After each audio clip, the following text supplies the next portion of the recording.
Nos ponemos de pie. En nombre de la patria se abre la sesión. Cuenta, secretario. Señor presidente, han llegado a la Secretaría las siguientes comunicaciones. En representación de la agrupación Luz para Ellos, la agrupación Luz para Ellos solicita el apoyo de la institución para la declaración oficial del día 8 de junio como el Día del Paciente Electrodependiente. Segundo, de la Fundación Deportistas por un Sueño que solicita el avance urgente en la tramitación del proyecto de ley que amplía el subsidio eléctrico. De la Federación Nacional de APR de Chile, con la que remite carta que manifiestan su preocupación por el escenario tarifario que enfrenta dicha institución y la falta de medidas efectivas. Asimismo, hay una solicitud de audiencia del señor Víctor Gallardo por el proyecto de ley para ajustar el precio de venta de los combustibles que señala, de acuerdo al volumen corregido por la temperatura que registren al momento de su entrega al consumidor, boletín 16.942-08. Eso es todo, señor presidente. Gracias, secretario. Puntos varios. Senador Velázquez. Gracias, presidente. Mi presencia obedece a solicitar a usted, presidente, y a la comisión, si lo estima a bien, poder invitar y citar según corresponda tanto al presidente de Codelco, Máximo Pacheco, pero también a los sindicatos 1, 2 y 3 de Codelco Chuquicamata particularmente. Hace algunos años atrás se produjo una querella de Codelco contra los dirigentes por el llamado caso Seguros. Han habido bastantes novedades al respecto y es importante tener a ambos actores, tanto a Codelco como a los dirigentes, porque en aquel momento, una vez instalada esta acción en los tribunales, se produjo una serie de situaciones de decisiones que se tomaron. ¿Qué es lo que preocupa? Se despidió a trabajadores, a dirigentes sindicales, o sea, se tomaron medidas dando como hecho. Entiendo y por eso es tan importante la presencia de ellos, más allá de lo importante que ha sido la resolución del Ministerio Público, a través de la Fiscalía de Calama, que no ha perseverado en esta situación e incluso hay un sobreseimiento de este caso. Pero se produjeron una serie de situaciones que atentan contra lo que generalmente nosotros cuando tocamos estos temas en esta comisión o en otra, la libertad sindical y sobre todo un hostigamiento tremendo que no se había visto hacía rato en tiempos de democracia. Entonces uno se pregunta si esto son solo directrices de un ejecutivo intermedio, de un gerente determinado. Estas cuestiones tienen que ver con decisiones que toman los directorios, en este caso directorio de Codelco.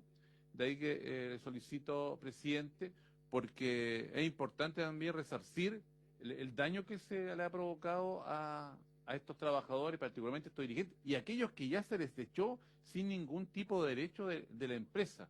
Y hoy día, más allá de una declaración que ha salido por parte de Codelco, no hay ninguna otra acción. Y yo creo que si una empresa como Codelco estatal no es capaz de respetar a sindicatos tan importantes, no sé qué nos puede esperar sindicatos con un peso muy distinto a lo largo de nuestro país. Por lo tanto, presidente, para que usted lo tenga en consideración y la comisión respectiva, ojalá darle celeridad. Esto hace algunas semanas atrás resolvió el Ministerio Público y no basta con que salga una declaración pública de la empresa. Cada uno en los tribunales da cuenta de estos temas. Sin embargo, incluso hubo informes de Cochilco que sirvieron de base, de fundamento para esta querella y hoy día no hay ninguna prueba concreta. Entonces esto no pasa solo por una explicación y sacar a veces algún funcionario intermedio. Aquí la pregunta es si los directorios aprueban este tipo de actitudes, quién paga el tiempo perdido, los staff, los abogados y cuánta cosa y sobre todo el daño emocional que provoca esto a cualquier persona y a cualquier trabajador. Eso es, presidente y comisión. Gracias, senador. Adhiero yo, presidente, absolutamente a la propuesta del Senado. Pero tranquilo. Ya. Mire, nosotros, para ponerlo en contexto, senador Velázquez, vamos estamos con discusión inmediata el proyecto de ley de eso. Después vamos a tomar el acuerdo y vamos a fijar en qué fecha lo podríamos citar a los actores que usted nos está proponiendo y le avisaríamos la fecha que sería, ¿ya? Pero este proyecto reviste de mucha importancia para el Ejecutivo y por lo tanto vamos a dar la prioridad a eso y después haremos lo que usted nos está pidiendo. Pero vamos a tomar el acuerdo para hacer esa sesión y le comunicaremos la fecha posterior. Estamos consulto a la comisión si están disponibles a aceptar lo que propone el senador Velázquez, para poder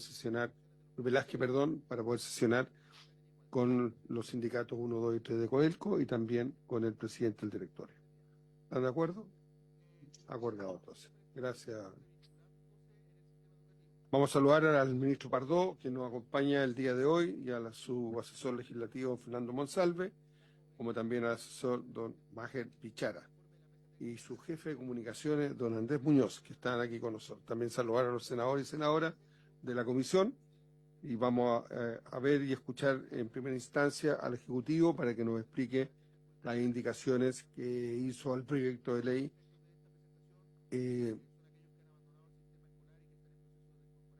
que la 18410 y que crea la Superintendencia de Electricidad y Combustible, entre otras cosas. Así que, ministro, le ofrezco la palabra, no sé si tiene alguna presentación, ¿ya? Para que nos explique en qué consisten las indicaciones que usted ha ingresado como Ejecutivo. Muchas gracias, señor presidente. Saludar por su intermedio a los señores senadores, a la señora senadora presente. Voy a resumir las indicaciones presentadas por el Ejecutivo. Aquí están de alguna manera la síntesis. Recordar que este es un proyecto que ya lleva cerca de 8 meses de discusión, precedido de cerca de 2 meses de discusión prelegislativa. Las indicaciones ingresadas por el Ejecutivo tienen como objetivo principal ajustar las expectativas de recaudación y sobre esa base hacerse cargo de las distintas observaciones que se recibieron, en particular durante la etapa de audiencia que tuvo lugar en los meses anteriores. Y explicar de alguna manera cómo este ajuste en las expectativas de recaudación se hace cargo de cada una de las observaciones señaladas anteriormente. Obviamente, reducción en las expectativas de recaudación tiene que ver con que efectivamente durante las convocatorias que se han hecho a la postulación, la demanda por el subsidio ha sido menor a la que originalmente se había contemplado en el mensaje, y por lo tanto no tiene sentido generar una recaudación por una demanda que al menos hoy no está. Obviamente, a partir de marzo del próximo año asumirá un gobierno distinto y puede ser que en esas otras convocatorias o en la continuidad del subsidio hacia adelante esas cosas cambien y para eso tendrán que establecer otras formas de recaudación también. Pero sobre la base de la estimación que hemos hecho de la nómina de beneficiarios del subsidio eléctrico, recogiendo un poco los comentarios que se hicieron hacia el final de la tramitación en la Cámara de Diputados, pero también al inicio de la tramitación acá en el Senado. Por otro lado, también recogemos algunas cosas bien importantes en materia de pymes. Hay que recordar que de manera reglamentaria, con independencia del proyecto de ley, pero recogiendo las observaciones de distintos parlamentarios, se disminuyó el umbral para migrar a clientes libres. Esa disminución del umbral que permite sobre todo a medianas empresas migrar al régimen de cliente libre, don Rufino, un gusto verlo, esa disminución del umbral que permite migrar al mercado de clientes libres en ciertas ocasiones enfrenta dificultades asociadas con los permisos para esa migración o con las obras que son necesarias para esa migración. Entonces, recogiendo, digamos, lo que ha sido la solicitud de asociaciones de pymes, se establece una habilitación reglamentaria para poder solucionar ese tema. Y finalmente también hay un perfeccionamiento al mecanismo de determinación de compensaciones por interrupciones de suministro no autorizadas, donde tratamos de recoger lo que pareciera ser el consenso al que se había arribado. La propuesta original del mensaje en el Ejecutivo establecía un régimen de compensaciones. Durante la tramitación se señaló que quizás lo mejor era tener un mismo régimen tanto para transmisión como para generación como para distribución. Entonces eso lo recogimos en la indicación. Vamos primero a la sobretasa del impuesto a las emisiones. Recordarán que en el mensaje, y que está aprobado por la Cámara de Diputados, se aprobó una sobretasa de $5 por tonelada a un impuesto que, digamos, ya tiene $5 por tonelada y por 3 años. Eso fue lo que se aprobó en la Cámara de Diputados. Eso generaba una tasa efectiva cercana a los $10 por tonelada. Ahora, importante siempre recordar que cuando uno mira el benchmark comparado de impuestos verdes o impuestos a las emisiones, en términos generales, Chile es un país bien atípico en términos del precio que pone por las emisiones y el tipo de impuestos que graban estas emisiones. Aquí tenemos un gráfico, digamos, que sobre la base de un estudio del Banco Mundial, que lo que muestra es que en verdad prácticamente todos los demás países tienen impuestos significativamente mayores, desde Uruguay más de 150 a, digamos, en general Europa más de 50. Y cuando uno mira el precio social de la externalidad asociada a la emisión de dióxido de carbono, antes del 2024 esta se estimaba en $32,5 por tonelada y, digamos, desde el 2024 en adelante se ha estimado cerca de 63,4 dólares por tonelada. O sea, en todos los casos estamos o sea, incluso con la sobretasa aprobada en la Cámara, estamos bastante lejos del benchmark internacional y bastante lejos del precio social de una externalidad. Ahora, obviamente, esta sobretasa tiene principalmente un objetivo recaudatorio, pero también es importante entender, digamos, el benchmark con el cual es posible compararlo. Sin perjuicio de ello, lo que había sido aprobado en la Cámara de Diputados, que generaba estas expectativas de recaudación del orden de los 80 millones de dólares por año, si uno, digamos, hace un promedio rápido entre las tres columnas azules que están en la presentación. Es importante tener en cuenta que esta sobretasa era de $5 y además tenía un mecanismo que impedía también su pass-through, su traspaso a clientes libres y regulados. El cambio que se introdujo en las indicaciones del Ejecutivo va en 3 sentidos. En primer lugar, se elimina un año. Este año se elimina porque debido a los tiempos de tramitación del proyecto, ya, digamos, la sobretasa del 2024 no se cobró. Es importante tener en cuenta que la sobretasa o sea, tanto la tasa como la sobretasa, el impuesto a la omisión en términos generales, es un impuesto anual y que se devenga con la declaración de renta en abril de cada año. Por lo tanto, la que correspondía a las emisiones del 2024, que se devengaba en abril de 2025, ya pasó. Digamos, el proyecto no alcanzó a tramitarse antes de aquello y por lo tanto esa es una fuente de recaudación que no está disponible. Se eliminó un año y además se disminuye la tasa nominal desde 5 a 3 dólares. Lo cual, si uno considera, por un lado, la disminución del año, o sea que, digamos, para todos los efectos prácticos, el 2024 es 0 la sobretasa, y que 2025 y 2026 va a ser 3 y 3. Cuando uno compara las dos cosas, la reducción es de más de un 60% en la expectativa de recaudación. A ello se agrega, además, que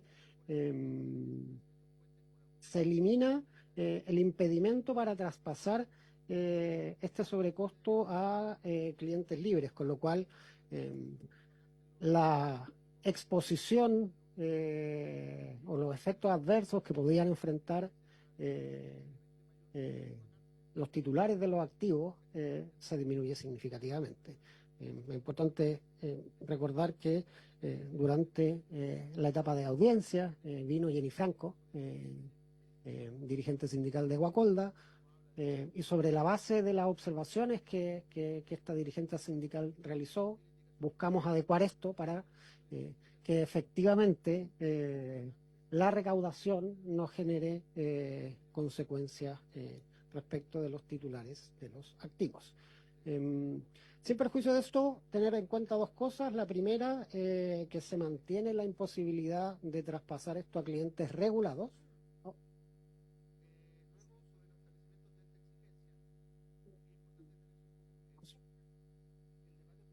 ¿Sí?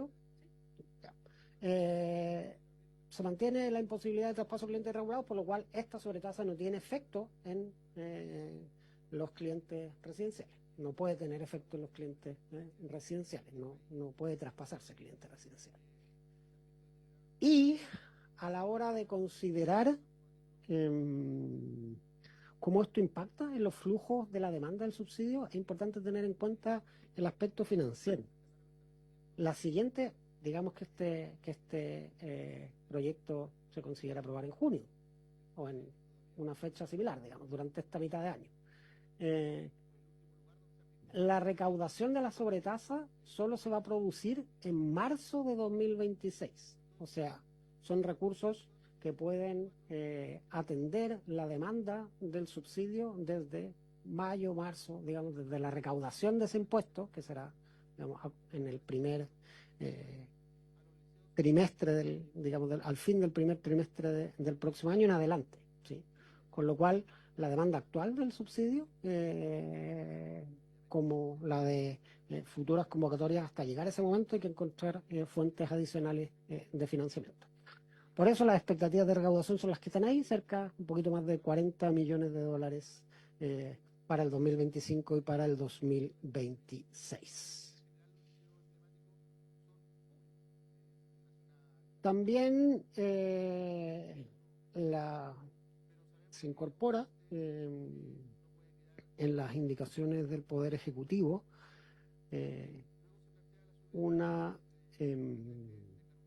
se repone lo que se denomina cargo FEC, que impacta principalmente a los medios de generación distribuida. Esta había sido aprobada en su momento por la Comisión de Energía de la Cámara, fue rechazada en la sala de la Cámara, principalmente la razón del rechazo o de las abstenciones que impidieron alcanzar el umbral suficiente para aprobarla. Digamos, hubo 2 votos de diferencia en la sala.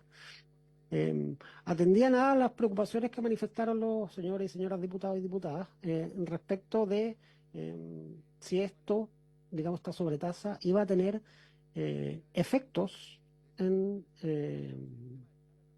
organización industrial, o sea, si iba a sacar del mercado algún medio de generación distribuida o no. El convencimiento del Ejecutivo era que no, porque como muestra este gráfico, en este gráfico, que digamos fue hecho a través de, digamos, a través de una consultoría de consultor independiente, de un reputado empresa consultora de la plaza, SPEC, lo que hicimos fue tratar de entender cuáles eran los costos reales de este tipo de unidades productivas, y por lo tanto, cómo se veían enfrentados a esta sobretasa. Entonces, o sea, perdón, a este nuevo cargo. Entonces, lo que tenemos aquí son las modelaciones, de alguna manera, para cada uno de los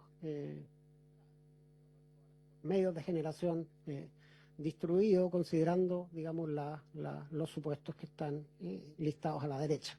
Pero la manera de entender este gráfico es que los puntos que están a la izquierda de estos puntos naranjos, evidentemente tienen o deberían tener, bajo condiciones de eficiencia en los supuestos señalados ahí, las condiciones financieras suficientes para hacerse cargo de un cargo de esta naturaleza.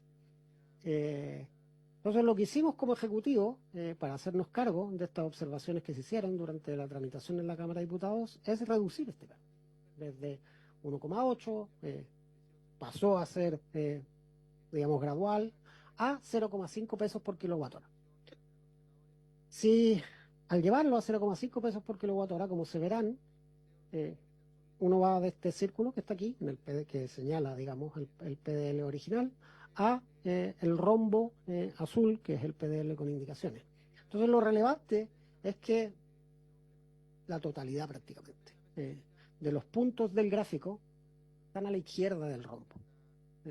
Con lo cual es claro que los medios de generación distribuida están en condiciones de solventar un cargo de esta naturaleza y por lo tanto no debería generarse ningún efecto respecto a la organización industrial del sector. También se incorporaron algunas indicaciones con el objetivo de simplificar el funcionamiento de este cargo también. ¿Cómo se agrupan estos mecanismos? De nuevo es importante, esto resume de alguna manera, esta diapositiva resume lo que fue presentado por el señor ministro de Hacienda y la señora directora de Presupuesto hace algunas semanas en el Senado, producto de los escenarios de ajuste fiscal. Este proyecto es parte, digamos, de los que están considerados a la hora digamos, del ajuste fiscal. Y cuando consideramos una reducción en los hogares beneficiados respecto de la aproximación que tenía el mensaje, obviamente el financiamiento necesario disminuye, y lo que hacen las indicaciones es tratar de establecer los mecanismos necesarios para conseguir dicho financiamiento. Algunas cosas que es importante tener en cuenta, lo que aquí se señala como otras fuentes de fondos es esencialmente lo que viene de la Ley 3 y el cargo por servicio público, que no se extiende hasta el 2027, por lo tanto el 2027 es necesario salir a buscar ingresos de otra naturaleza. Respecto del cargo FED, como el cargo FED es un cargo que se materializa desde la entrada en vigencia de la ley, es un cargo que, digamos, se materializa, se devenga mensualmente. Acá se considera de alguna manera 6 meses y en los otros 2 años se considera 12 meses. Respecto de el aporte fiscal, la reducción aquí lo que refleja es que efectivamente durante el 2025 no es posible cobrar la sobretasa del impuesto que debería haberse devengado de haber sido aprobado el proyecto durante la operación recta de este año, pero sí está presente el 2026 y el 2027. Finalmente, también es importante, aunque esto no, digamos, no está este calendario, digamos, en el proyecto de ley, sí es importante, digamos, transparentar que el proceso de postulación al subsidio debimos suspenderlo, digamos, porque el calendario original con el cual buscábamos que se despachara el proyecto no conseguimos cumplirlo, y ahí efectivamente tenemos que hacer un ejercicio de realismo. El proyecto de ley originalmente esperábamos, cuando hicimos la mesa de trabajo a mediados del año pasado, que estuviera plenamente tramitado en noviembre, y digamos estamos a casi junio del año siguiente. Entonces suspendimos la convocatoria de abril, pero no podemos seguir esperando. Entonces digamos la posición del Ejecutivo es retomar ese calendario, el calendario de aplicación y de postulación a los subsidios. También es importante tener en cuenta que durante la primera mitad de este año se realizó una auditoría por parte de la Contraloría General de la República a los flujos del subsidio eléctrico. Fue una auditoría que en términos generales refleja la robustez del proceso administrativo, que efectivamente el proceso llevado adelante en conjunto por el Ministerio de Energía, en conjunto con el Ministerio de Desarrollo Social, el Ministerio de Hacienda, es un proceso robusto y administrativamente solvente. Pero algunas de las observaciones que incluyó la Contraloría es que cada vez que se paga el beneficio tiene que haber constancia de que efectivamente ese hogar pertenece al 40% más vulnerable, y que efectivamente ese domicilio que hay, digamos que el cruce entre domicilio y ficha del registro social de hogares se materializa en cada convocatoria. Eso nos obliga obviamente digamos, a acelerar el proceso de actualización de datos, y lo que vamos a hacer es seguir este calendario que está aquí propuesto, intentando acelerar en lo posible de nuevo los flujos administrativos para tratar de mantener la regularidad. Ahora, obviamente el resultado de esta postulación va a generar mayor demanda de la que tenemos, es natural, digamos. Y esa demanda, para poder hacerle lugar a esa demanda, necesitamos los recursos que se viabilizan mediante este proyecto de ley. Así como también es necesario esos mismos recursos para poder incorporar las medidas de apoyo a electrodependientes. Las cartas que fueron leídas en la cuenta de las asociaciones de electrodependientes también fueron enviadas al Ministerio, y efectivamente las expectativas de las asociaciones de electrodependientes es que esta ley ya estuviera vigente. Lo mismo con las asociaciones de agua potable rural, donde los mecanismos de fomento y de apoyo que tenemos para la situación tarifaria de las APR también dependen de que consigamos aprobar este proyecto de ley. En todos los demás aspectos administrativos que hemos podido avanzar lo hemos hecho. Podemos traer el detalle si los señores senadores así lo quieren ver, pero en el caso de los programas de techos solares comunitarios hemos seguido con la postulación de municipios y estamos avanzando con el diseño de los proyectos. En el caso de nuestro programa de agua potable rural, también lanzamos la convocatoria, también empezamos a recibir las postulaciones y también estamos trabajando en paralelo en las soluciones de fondo. Pero para poder hacernos cargo de la situación tarifaria necesitamos que se apruebe en particular la bolsa PYME y APR para poder empezar lo antes posible con la implementación administrativa, que en el caso de la APR podemos adelantarlo, pero en el caso de las PYME es difícil iniciar el trabajo con antelación.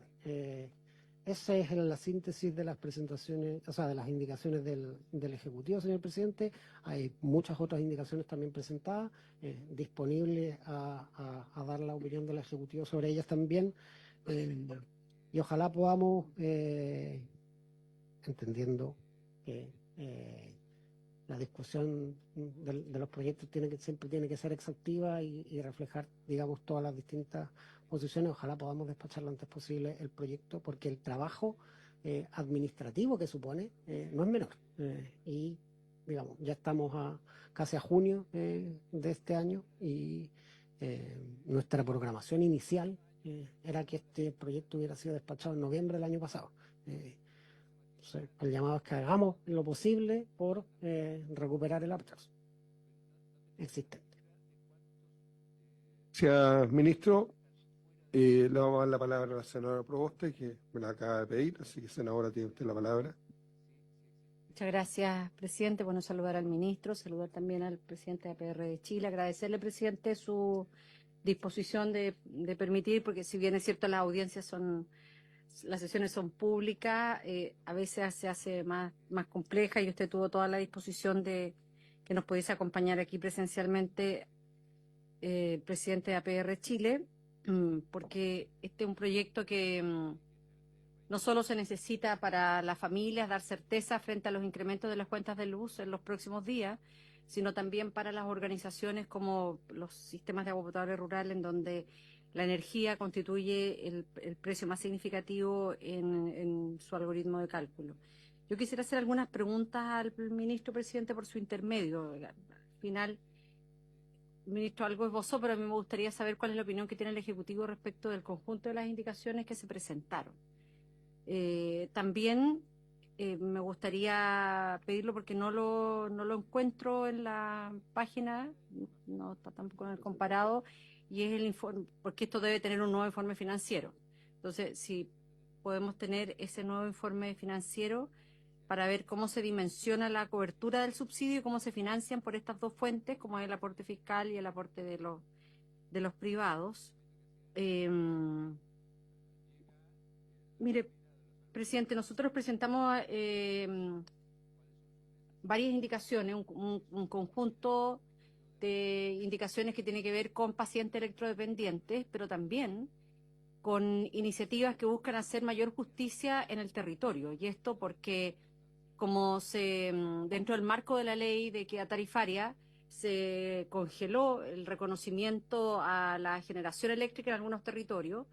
Nosotros nos encontramos en la región de Atacama con la paradoja en que comunas como Diego de Almagro, que hoy día está prácticamente cercada por proyectos de energías renovables y también Freirina, sin embargo esto no se ve reflejado en sus cuentas de la luz porque este parque está congelado desde el año 2019 y hemos presentado iniciativas para poder levantar esa restricción y por esa vía también hacer posible la disminución en las cuentas de la luz para los vecinos de Diego de Almagro y de Freirina y también de Chañaral.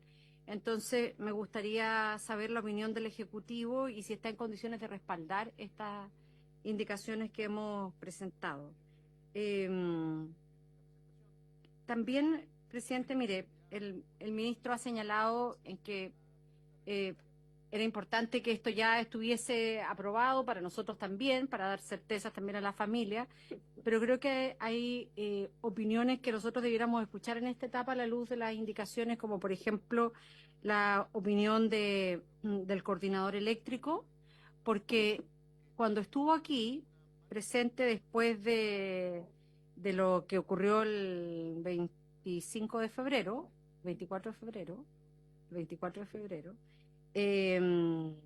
y lo digo a propósito de los PMGD, él señaló en que, lo dijo en su cuenta pública, que la alta participación de estas centrales sin monitoreo en tiempo real representa un riesgo creciente para la seguridad del sistema eléctrico. Entonces, además el coordinador sostuvo que la falta de visibilidad operativa, el control sobre estos medios genera incertidumbre en el abastecimiento.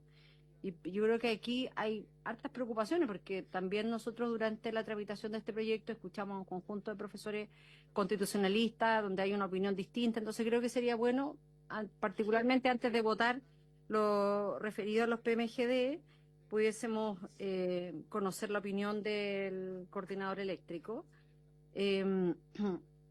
Como hay bastante ruido respecto del PMGD, creo que sería bueno que pudiésemos conocer, por su intermedio, presidente, el ministro nos pudiera dar a conocer cómo han ido avanzando las mesas técnicas que estaban abordando precisamente ajustes reglamentarios, si se acogieron recomendaciones del coordinador, en qué fecha van a concluir el trabajo técnico de estas mesas Creo que eso sería bien importante. Yo sé que el ministro presentó en su información el día de hoy, en su PowerPoint, las proyecciones de los flujos de aporte y los gastos en el fondo del fondo semestral. Y esto es bien importante, presidente, porque como esta información es desfasada, o sea, el primer semestre del año 2025 es lo que se definió el año 2024, entonces creo que sería importante conocer bien el detalle cuál es la proyección de flujo de los aportes y los gastos del fondo semestral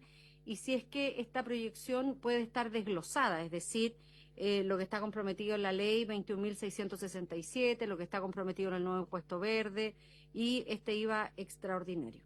Eso. Sea senadora, ministro, antes de lo que nos plantea la senadora Proboste, la cual yo comparto, yo creo que nosotros deberíamos escuchar a algunas personas en temas puntuales, pero usted nos tiene entre la espada y la pared, ministro. Usted nos puso discusión inmediata. Entonces, si usted cambia la discusión inmediata, nosotros podemos entrar en lo que plantea la senadora, de escuchar e ir avanzando en el proyecto de ley, pero ir escuchando gente que nos acompañe en todos estos procedimientos de los artículos que están puestos, más las indicaciones de los parlamentarios. Así que no sé si existe la disposición del Ejecutivo en este caso. No, pero sí, esto es público para todos. Si yo no es algo grave, nada, pero la verdad que eso es. Sí, señor presidente, o sea, el Ejecutivo siempre va a tener la disposición, pero también, o sea, creo que es claro que hay espacios donde no vamos a llegar a acuerdo, entonces necesitamos que esos disensos se materialicen en votación y sigamos adelante, porque obviamente nos va a... veamos, digamos, pero todo indica que hay casos donde las posiciones están muy distantes. Y también son aspectos que ya fueron aprobados por la Cámara, entonces vamos a tener naturalmente una comisión mixta.